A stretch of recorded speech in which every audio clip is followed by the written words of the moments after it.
They told her to take time off. They told her it was earned. They told her it was part of the job benefits. But when she came back from vacation, she got penalized on her performance review. Not for her work, not for results, but for taking the time she had earned. This is a real story. And if you've ever used your vacation days and felt a knot in your stomach the moment you walked back into the office, you already know how this feels. This is a real story I heard from someone. Let's call her Daisy. She's early 30s, works in a mid-sized corporate environment. Not high finance, not Silicon Valley, just middle management accounting.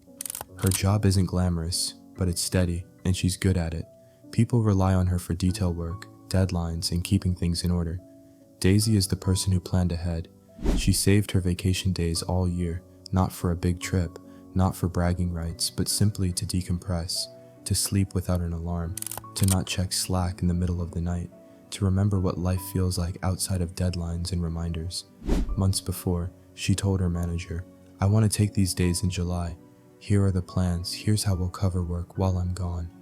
He nodded, no hesitation, no pushback, approval given. So she went. She traveled to see family.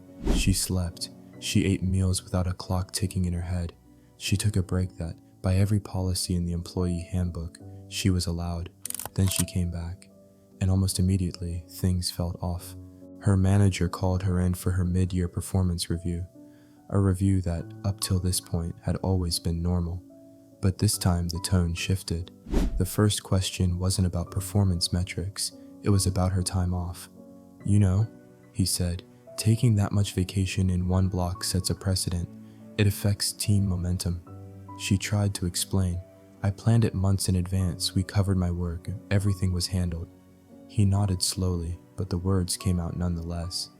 "It's not that you didn't do your work. It's just that taking that much time makes it feel like your commitment isn't aligned with the team's needs."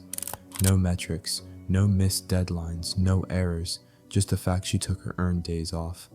That comment suddenly appeared in her official evaluation. A concern about prioritizing personal time over team needs.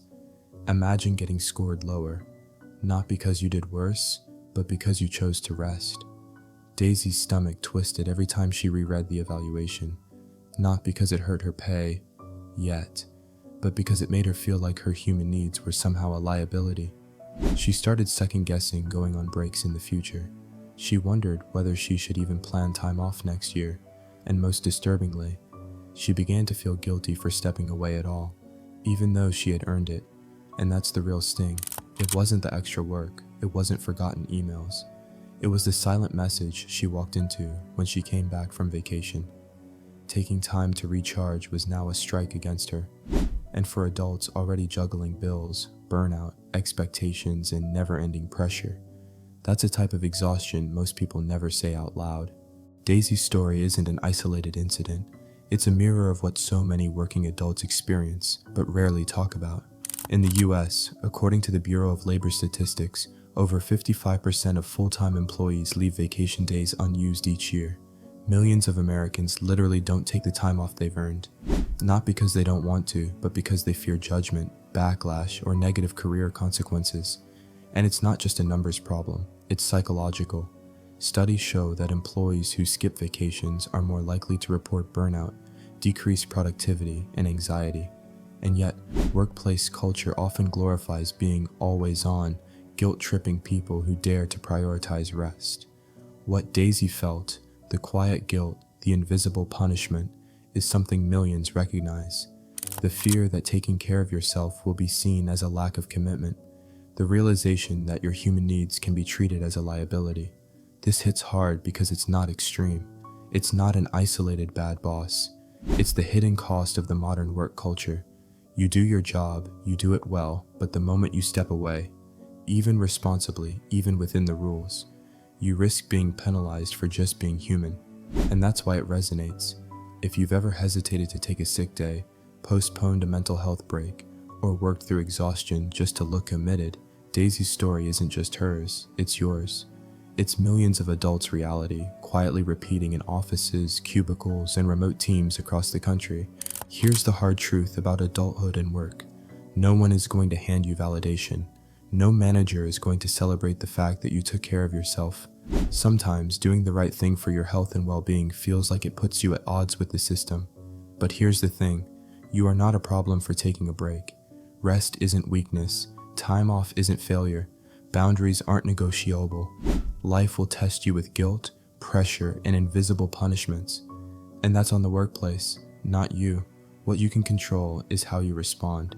Daisy made a choice that millions of adults fear. She rested, she lived, she honored her own needs, and that is strength. One mindset shift to remember. Your worth is not measured by how much you sacrifice, but by how sustainably you live your life. As Arianna Huffington once said, we think, mistakenly, that success is the result of the amount of time we put in at work instead of the quality of time we put into our lives. So take your time, recharge, protect your energy. You're not just surviving work, you're building a life that matters. If Daisy's story hit you, know you're not alone. Subscribe. I share real stories of adulthood, the pressure we all feel every week. Comment below if you've ever been guilt-tripped or penalized for taking sick days or vacation. Your story might help someone else feel less alone. And if you know someone trapped in a job that punishes self-care, share this with them. Remember, work might test you, but your life, your well-being, and your boundaries are yours to protect.